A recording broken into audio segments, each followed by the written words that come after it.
네, 오늘은 전환하십시오라고 하는 제목으로 잠깐 말씀 나누겠습니다. 오늘이 며칠이죠? 9월 22일입니다. 해마다 9월 22일 또는 9월 23일, 보통은 9월 23일인데 올해는 2월 29일이라 9월 22일이 24절기 중에 추분에 해당됩니다. 추분, 가을추, 나눌분, 그래서 가을의 한가운데라는 뜻입니다. 추분과 관련된 속담이 있대요. 저도 설교 준비하면서 알았어요. 더위도 추분까지. 그러니까 아무리 더워도 추분이 지나면 이제 더위가 사그러진답니다. 체감하는 날씨가 이제 확연히 달라진대요. 24절기가 오늘날과 같이 천문학이 이제 과학적으로 고도로 발달한 시기에 만들어진 건 아니기 때문에 며칠간의 이렇게 차이는 있긴 하지만 전통적으로 추분이 가지는 특징 중에 하나가 또 있어요. 낮이 가장 긴 때가 언제예요? 하지죠. 6월 22일, 23일 하지입니다. 추분은 그 밤이 가장 긴 때는 언제예요? 동지죠. 하지와 동지 사이에 추분이 딱 가운데 있어가지고 그래서 추분을 기점으로 추분이 낮과 밤이 딱 12시간씩 같은 시간이래요. 그래서 추분이 지나면서 점점 밤이 낮보다 며칠간의 사실적으로는 며칠간의 차이가 있긴 하지만 추분을 기점으로 이제 낮이 점점 짧아지고 밤이 점점 길어지는 기점이라고 할 수 있습니다. 오늘 설교 제목에 있는 표현으로 하자면 전환점 또는 뭐 터닝 포인트, 뭐가 이렇게 변화되고 전환되기 시작하는 기점, 이게 추분이 그런 날이더라고요. 우리 인생에도 우리 삶에도 이런 기점, 전환점, 터닝 포인트 같은 것들이 있는데 안타깝게도 우리 인생은 이 24절기처럼 일정한 시간의 흐름에 따라 저절로 기계적으로 인생이 전환되지는 않아요. 뭐 물론 기계적으로 전환되는 게 있죠. 우리 육신의 건강이나 뭐 이런 것들은 뭐 인생의 전환 주기가 있긴 합니다만 우리 뭐 인생의 가치관이나 성숙도나 뭐 인격이나 이런 거는 뭐 시간이 지난다고 저절로 변화되지 않죠. 예를 들어서 공자가 인생의 나이에 따른 특정한 어떤 특성들을 교훈한 내용 여러분 잘 아실 거예요. 나이가 30세가 그러니까 자기 이야기를 하거든요. 내가 나이 30세에 이립했다. 이립. 그러니까 직역하면 내가 학문의 기틀을 확립했다 이런 뜻인데 좀 의역을 하자면 내 가치관이나 세계관이나 뭐 인생관이나 이런 것들이 내가 30에 확립이 되었다. 그러니까 그전에는 열심히 공부를 해가지고 이게 인생이구나, 이게 세상이구나, 이렇게 살아야 되는구나, 이게 확립이 된 게 30세라는 거예요. 40은 뭐예요? 불혹. 그러니까 30대까지는 뭐 눈에 보이는 것도 쉽게 막 매혹되고 이렇게 마음을 빼앗기고 그랬었지만 40이 돼서는 더 이상 미혹되지 않았다, 함부로 유혹에 빠지지 않았다. 50세는요? 지천명, 하늘의 뜻을 알았다. 이제 세상의 이치가, 세상이 어떻게 돌아가는지를 하늘의 뜻, 내가 공부한 게 아니라 세상이 어떻게 돌아가는지를 내가 이제 좀 알게 되었다. 그게 50세입니다. 60세는요? 저는 이 공자님의 말씀 중에 제일 먼저 알았던 게 이순이에요. 이순. 저희 아버지가 늘 나이가 60이 되면 이순이어야 되는데 내가 아직도 무슨 이야기를 들으면 귀가 얇아가지고 픽 했다가 참 멀었다 이런 이야기를 하시면서 귀가 순해져야 되는데 이순이라고 말씀하셨어요. 70세는 좀 깁니다. 종심 소욕 분류구, 그래서 좀 줄여서 종심이라고 하는데 종심, 내 마음을 따라, 그러니까 종심, 내 마음대로 사는 거예요. 내 마음대로 살아도 하늘의 뜻에 크게 어긋나지 않는다. 그러니까 쉽게 얘기하면 도통했다. 그러니까 내가 하늘의 뜻이 내 삶 속에서 내 마음이 뭐 크게 다르지 않을 정도로 도통했다 이런 뜻입니다. 고대 사회, 그러니까 벌써 2000년 전, 2000년도 더 되거든요. 공자님이 사셨던 때를. 그러니까 그때하고 오늘날하고 나이를 똑같이 할 수는 없어요. 공자님은 73세인가 돌아가셨기 때문에, 그러니까 요즘은 평균 수명이 뭐 80, 90 넘어가니까, 그리고 정신 연령도 한 10살 정도, 10살에서 20살 정도 낮춰서 한번 생각해 보세요. 내가 70대다. 그러면 한 50이 아까 뭐라 그랬어요? 지천명, 60이 이순 정도인데 내가 70대다. 그럼 내가 하늘의 뜻을 좀 잘, 세상의 이치를 좀 내가 잘 이해하고 있는가? 귀가 좀 순해졌는가? 내가 지금 뭐 50대다. 그러면 내 세계관이 확립이 돼 있는가? 아니면 유혹에 잘 안 넘어가는가? 좀 낮춰서라도 한번 생각해 보세요. 그런 것 같아요.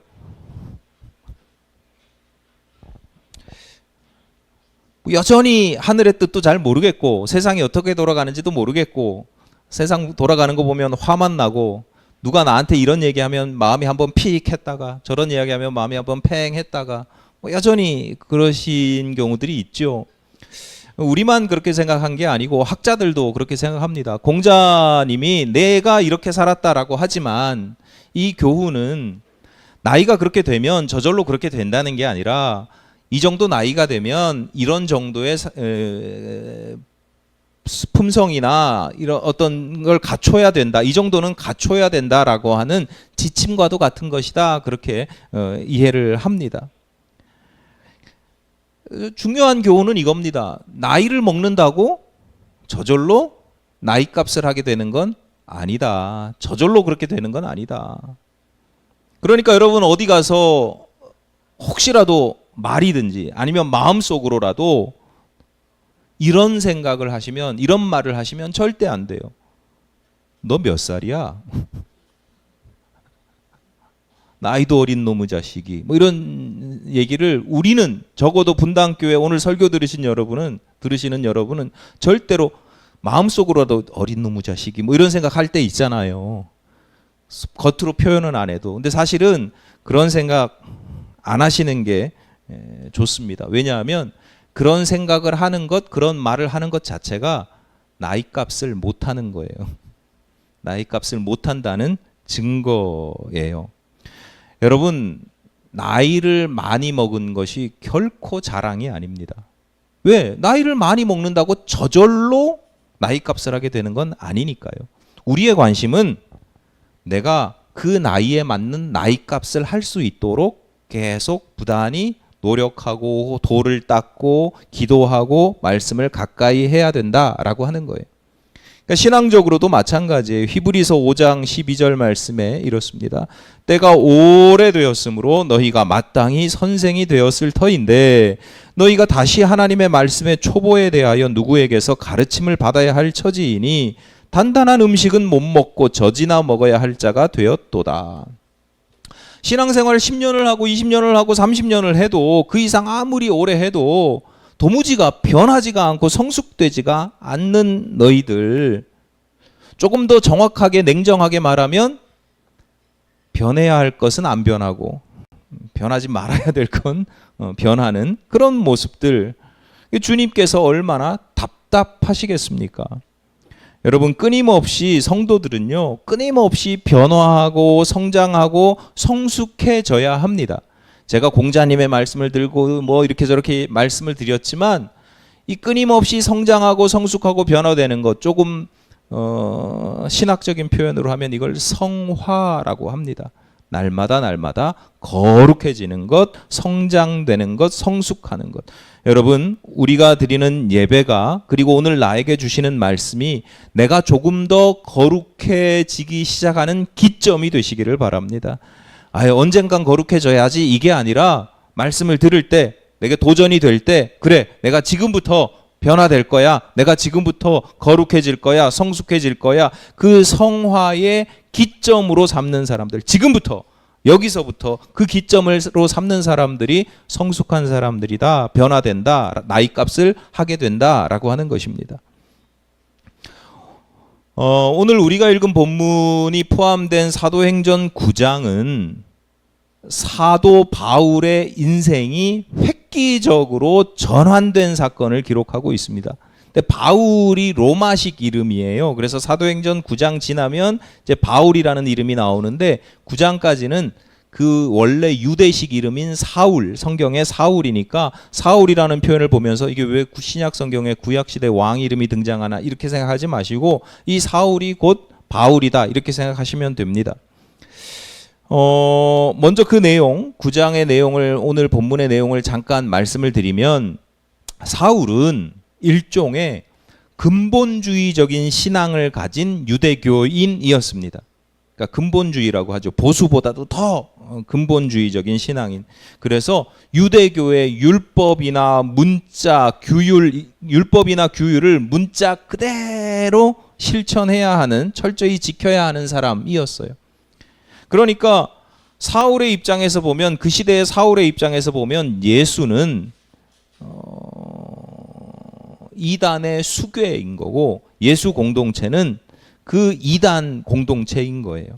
근데 이단의 수괴인 예수가 죽었는데도 여전히 이 수괴인 예수를 죽였으니까 이제 이 집단이 공동체가 사라질 줄 알았는데 여전히 성령이 충만해가지고 막 곳곳에서 흥왕하고 쫓겨나면 쫓겨나는 곳에서 막 부흥의 역사가 나타나고 막 이러거든요. 그래서 사울이 그들을 없애야 되겠다. 그래서 박해하기 시작합니다.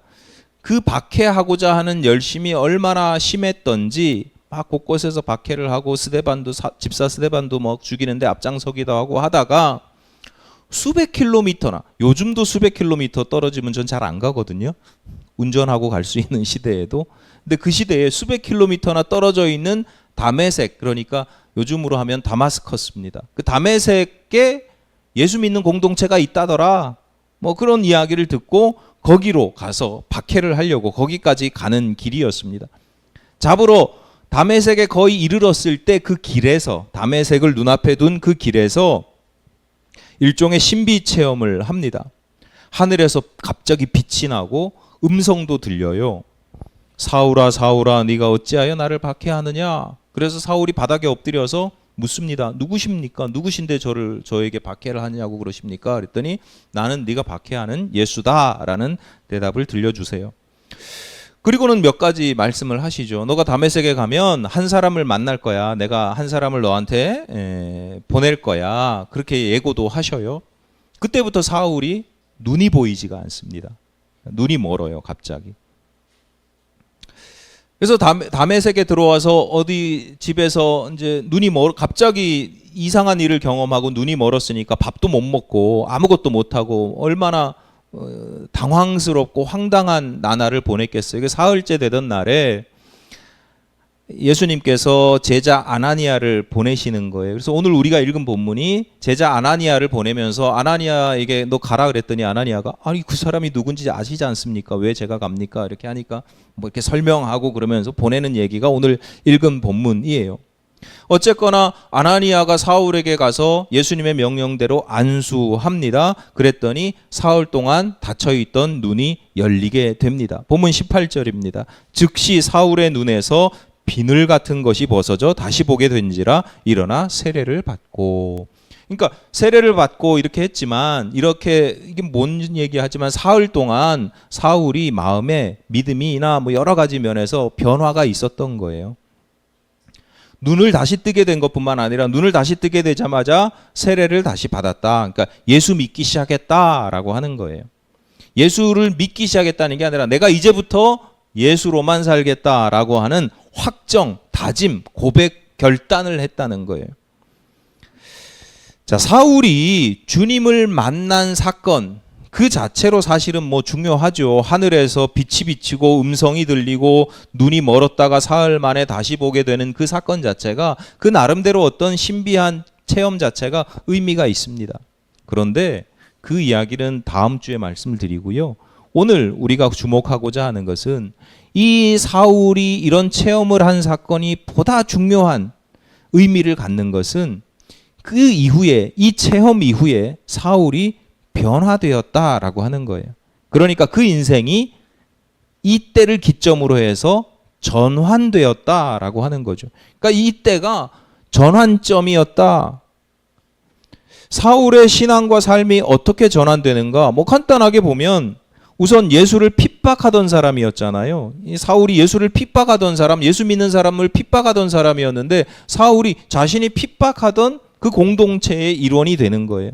그래서 예수를 믿기 시작하고 믿을 뿐만 아니라 나 이제부터 예수 믿을래. 예수가 하나님의 아들이심을 세상을 구원하러 오셨음을 내가 이제부터 믿을래 정도가 아니라 그걸 이제 내가 전파하고 증거하는 사람이 됩니다. 20절입니다. 즉시로 각 회당에서 예수가 하나님의 아들이심을 전파하니. 그러니까 회당은 유대인들이 모여서 신앙생활 하던 곳이거든요.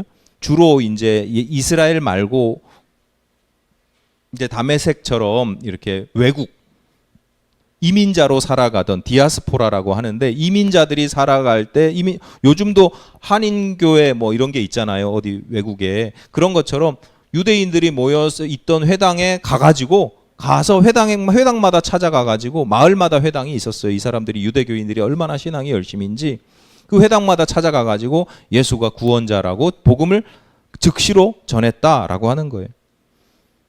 그렇게 사울이 전환되었다.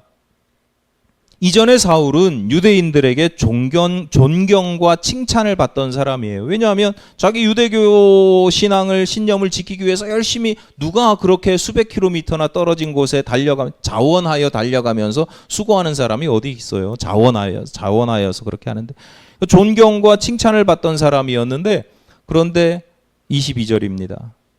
사울은 힘을 더 얻어 예수를 그리스도라 증언하여 다메섹에 사는 유대인들을 당혹하게 하니라. 이제는 유대인들을 당혹하게 하는 인물이 되었다. 당황하게 하는 인물이 되었다. 이걸로 끝나는 게 아니죠. 이 구절에서 읽을 수 있는 행간이 있죠. 그러니까 이후에는 유대인들에게 핍박을 받는 자가 되고 살해 위협도 여러 차례 당하게 되는, 죽을 고비를 여러 번 넘길 정도로 자기가 스데반 집사를 죽이는데 앞장섰던 것처럼 자기가 이제 스데반의 위치에서 죽임을 당할 것 같은 그런 상황으로 가요. 예수님이 이미 아나니아에게 예고하실 때 내가 사울에게 네가 앞으로 어떤 고난을 받게 될지를 내가 다 알려줄 거야 라고 이야기를 하시거든요. 그러니까 사울은 전환된 게 그냥 내가 예수 믿고 할렐루야 구원받은 자로 전환된 게 아니고요. 예수를 증거하는 자, 나아가서 그로 인해서 고난과 박해를 받고 죽음의 위협을 당하고 실제로 로마에서 죽죠. 순교를 당합니다. 알고 전환한 거예요. 그렇게 인생의 전환이 된 거예요. 이 모든 것이 사실은 주님의 계획 안에 있었죠. 주님께서 아나니아를 사울에게 보내려고 하실 때에 아나니아가 걱정하잖아요. 아니 주님, 이 사람이 어떤 사람인지 알지 않습니까? 우리를 박해하는 사람인데 왜 이 사람을 도와주고 이 사람의 눈을 뜨게 합니까? 본문 15절입니다. 주께서 이르시되 가라. 이 사람은 내 이름을 이방인과 임금들과 이스라엘 자손들에게 전하기 위하여 택한 나의 그릇이다. 그러니까 사울의 그 신앙의 회심, 전환, 사울의 회심은 단지 사울 개인의 신앙과 삶이 전환되는 것을 넘어서는 의미를 가지고 있어요. 사울 한 사람이 내가 이제 예수 믿고 천국 백성이 되었다라는 뜻을 뛰어넘습니다. 주님의 뜻은 그 당시 사울 한 사람의 회심을 통해서 교회에도 전환점이 일어나요. 그러니까 그 전에는 유대인들만 예수를 믿는 사람들이 많았거든요. 그런데 사울을 하나님께서 나의 택한 그릇으로 삼으신 이유가 뭐예요? 이 사람은 내 이름을 이방인과 임금들과 이스라엘 자손들에게 전하기 위하여. 사울이 좀 국제적인 인물이었거든요. 그러니까 그 당시에 여러 돌아다닐 수 있는 국제적인 인물이었단 말이에요. 능력이 있었어요. 외국어도 잘하고 로마 시민권을 가진 사람이에요. 그러니까 요즘으로 따지면 미국 시민권자 이런 식이에요. 여전히 초기 기독교가 유대교의 어떤 그런 유대 민족의 울타리 안에 있었던 시점에 예수께서 사울을 딱 택하셔서 그 인생을 확 변화시켜서 나의 그릇으로 삼았다. 그래서 교회에도 초기 교회에서도 전환점이 일어나고 여호와 신앙, 여호와 하나님을 믿는 신앙에도 전환점이 일어나서 기독교가 세계적인 종교가 되는, 유대 민족 종교가 아니라 세계적인 종교가 되기 시작한 전환점이 바로 이 사울의 회심에 있었다. 물론 당시에는 아무도 몰랐지만, 하나님의 큰 그림이었지만, 사울도 모르고 아나니아도 모르고 몰랐지만, 자, 어쨌거나 중요한 건 오늘 드리고자 하는 말씀은 이런 거예요. 어떤 우리 인생의 시점, 기점, 전환점이라고 하는 것이 의미가 있기 위해서는 그 시점에 어떤 체험을 하느냐보다 그 이후의 삶이 어떻게 전환되었느냐가 중요하다.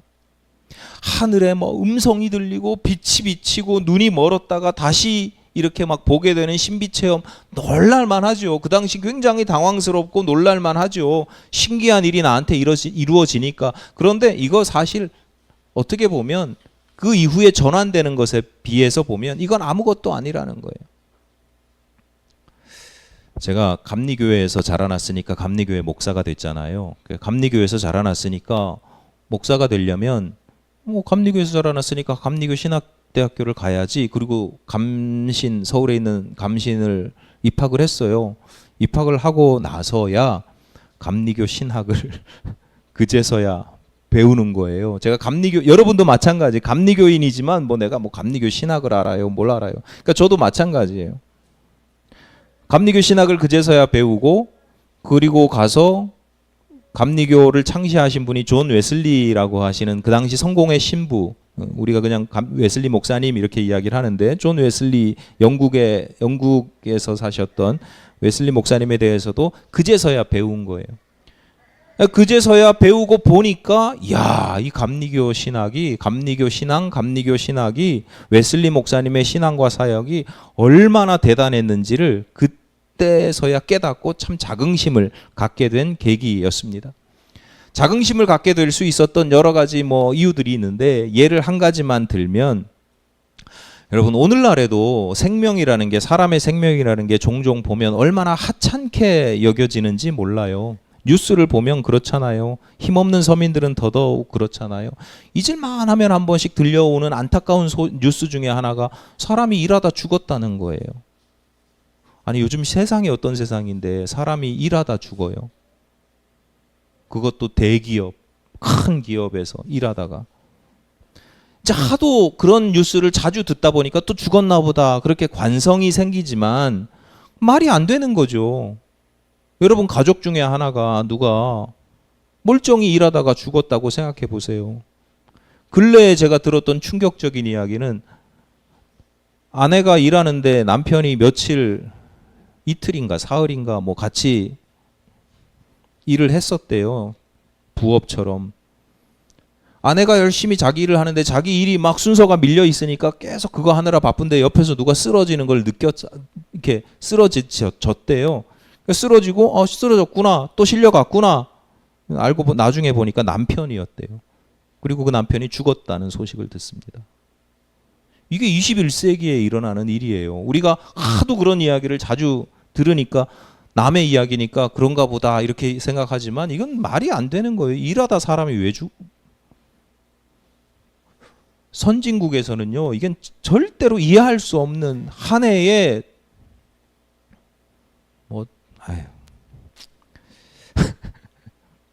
21세기에도 이런 일이 일어나요.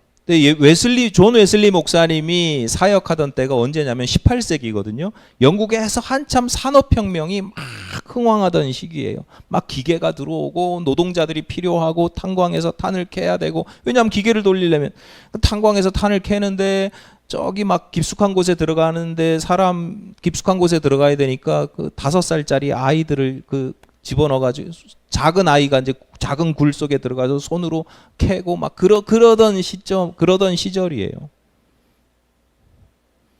그러니까 그러니까 여러모로 서민들이 살아가기엔 지금보다 훨씬 더 열악한 시대였는데 웨슬리 목사님은 공장과 거리와 탄광에 있는 노동자들, 어린이들, 여성들의 인권을 위해서 열심히 사역하십니다.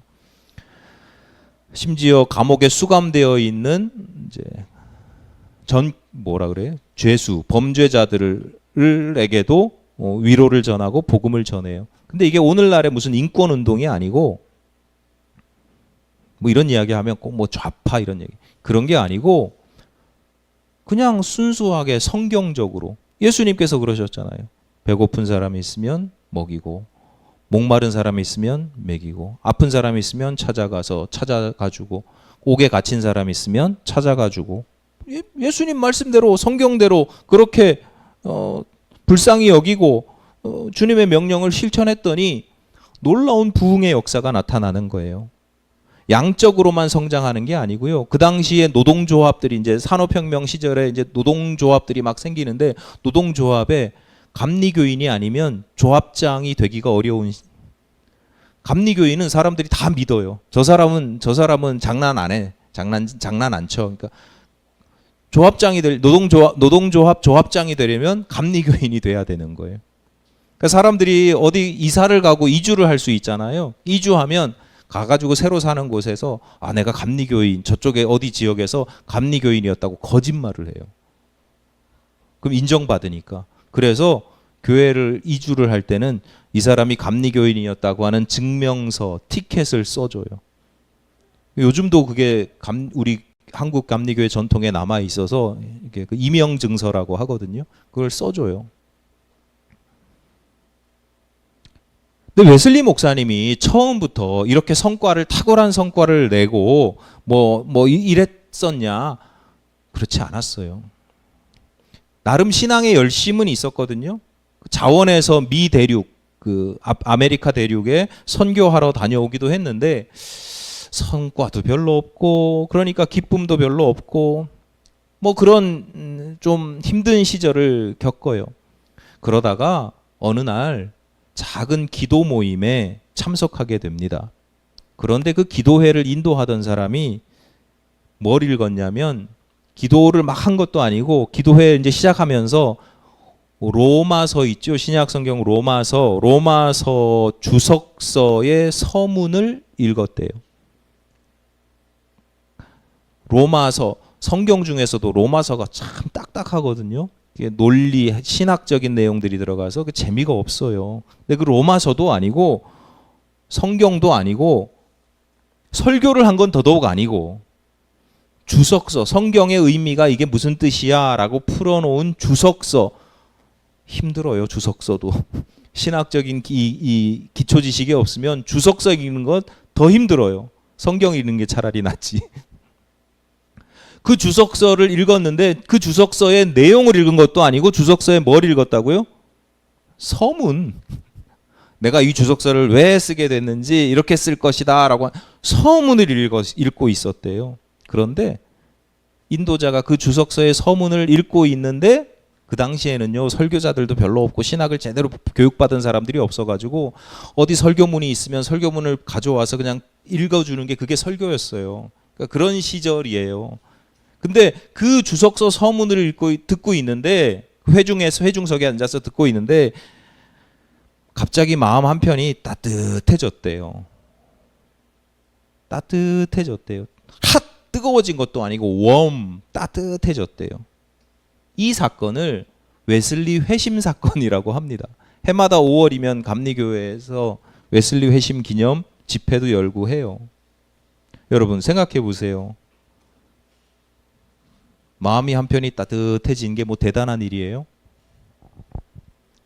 여러분 우리도 설교 듣다가 말씀 읽다가 기도하다가 찬양 부르다가 갑자기 마음 한구석이 따뜻해질 때가 있어요.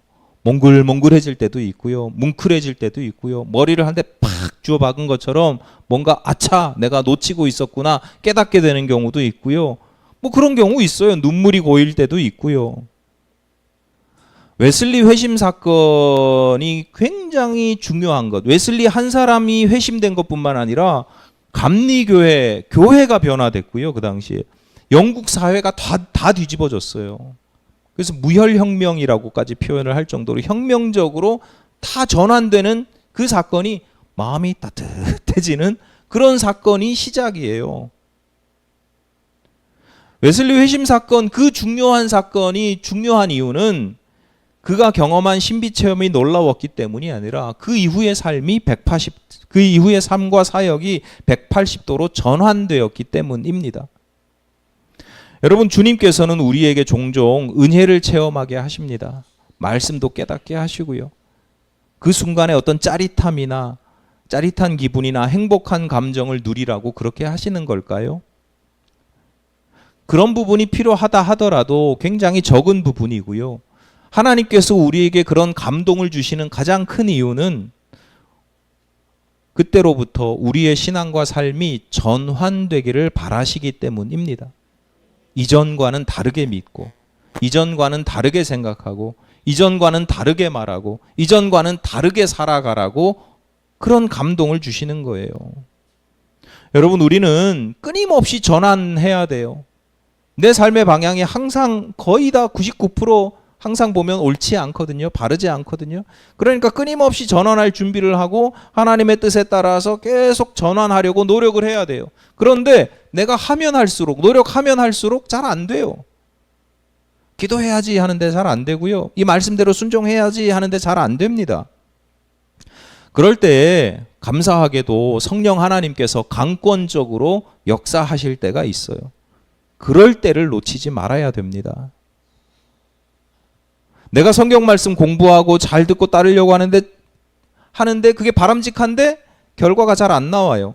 그런데 어느 날 성령께서 주시는 감동이 있어요. 말씀을 읽는데 전에는 보지 못하던 게 보이게 되고 마음이 뭉클해지고 내 죄와 허물이 보이기 시작합니다. 그 전에는 내가 제일 잘난 줄 알고 내가 세상을 다 알고 내가 지천명 하늘의 뜻도 내가 다 알고 세상의 이치를 내가 다 아는 것처럼 남들 앞에 서면 막 이건 이러고 저건 저러고 막 얘기했는데 어느 날 갑자기 말씀을 읽다가 아이고 이런 미련 곰탱이가 버러지만도 못한 놈, 이게 내가 생각하지 않았는데 그게 확 올 때가 있어요.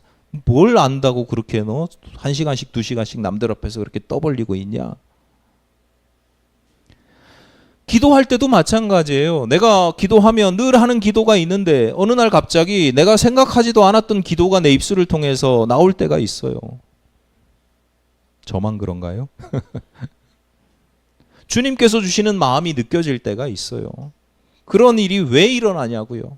앞서 말씀드렸듯이 뭐 신비한 체험 한번 해보게 하는 것, 이상야릇한 하나님이 나와 함께 하시는 걸 내가 지금 느끼게 하는 뭐 그것도 좋지요. 근데 보다 근본적인 이유는 하나님이 지금 나로 하여금 전환하기를 원하시기 때문에 지금의 생각에서, 지금의 삶의 방식에서, 지금의 신앙에서 돌아서기를 바라시기 때문입니다. 모세 인생에 몇 번의 전환점이 있잖아요. 대표적인 걸 말씀드리면 첫 번째는 나일강에 던져졌을 때죠. 애굽의 노예로 살아가던 히브리 백성들 다 죽여라. 그래서 감추고, 그런데 명령을 어기고 몰래 키우다가 더 이상 키울 수가 없어서 나일강에 던져요. 역청을 바른 갈대 상자에 담아서 나일강에 띄웁니다. 마침 그곳에서 목욕을 하던 바로 왕의 딸이 있었는데 모세를 데려다가 키웁니다. 모세 인생의 첫 번째 전환점은요, 죽을 인생이었는데 살아나요. 그래서 모세라는 이름의 뜻이 뭐예요? 물에서 건져낸 자. 그러니까 유대인들에게, 히브리인들에게 물이라고 하는 건 곧 죽음을 의미하고 우리가 세례 침례받는 것도 다 비슷한 상징들이 있는데요. 물에서 건져낸 자라고 하는 건 그가 죽었다가 또는 죽을 뻔했다가 죽을 인생이었는데 살아났다라는 뜻이 있어요. 여러분, 인생에서요, 이럴 때가 있어요. 상황이 되게 안 좋은데 하는 것마다 다 잘 돼. 내가 하는 것마다 다 문제가 풀어지고 잘 될 때가 있어요. 내가 노력 안 했어요. 내가 노력 안 했고 모세가 한 게 뭐 있어요? 아무것도 없죠. 그런데 주변 사람들이 다 도와주고 희생하고 수고하고 산파들이 목숨을 걸고 살려주고 누나가 도와주고 이런 식으로 해가지고 다른 사람의 수고와 눈물과 희생이 있어서 난 잘 먹고 잘 살아. 바로 왕궁에서 그렇게 잘 먹고 잘 살아. 근데 내가 잘난 줄 알고. 왜냐하면 하는 것마다 다 그때는 본인이 잘 되는 줄도 몰라요. 다 그냥 이렇게 사는 줄 알지. 아픈 줄도 모르고 다 이렇게 건강하게 이렇게 다 그냥 형통하게 형통한데 형통한 줄 몰라요. 건강한데 건강한 줄 모르고 다 내가 그냥 이렇게 잘나서 그냥 이렇게 사는 줄 아는 인생의 그런 때가 있어요. 그때의 전환점이 물에서 건져진 때예요. 두 번째 전환점이 뭐예요? 살인의 경험이죠.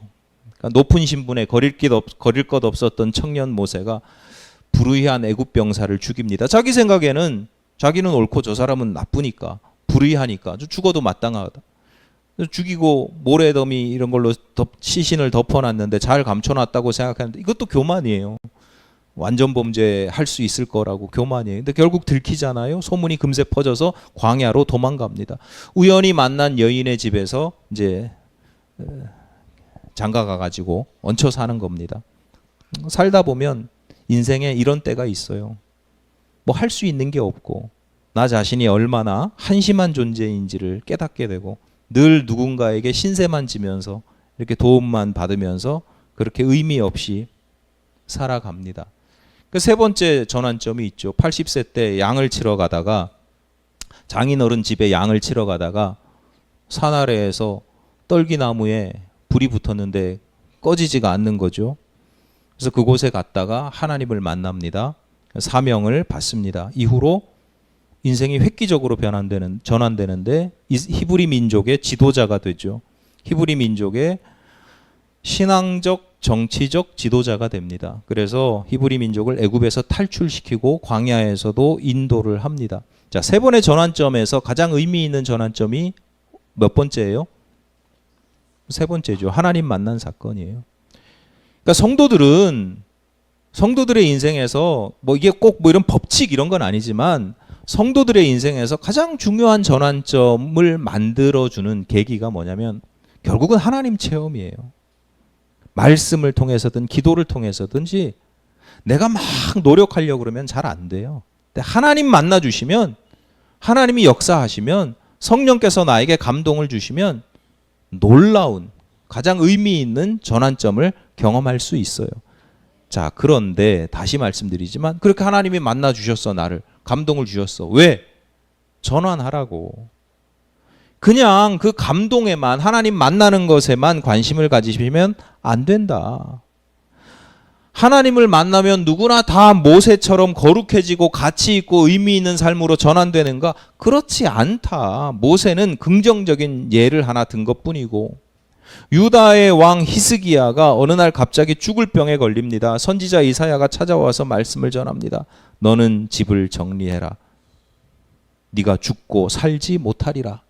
의사가 와서 이야기하면 다른 의사 찾아가면 되지.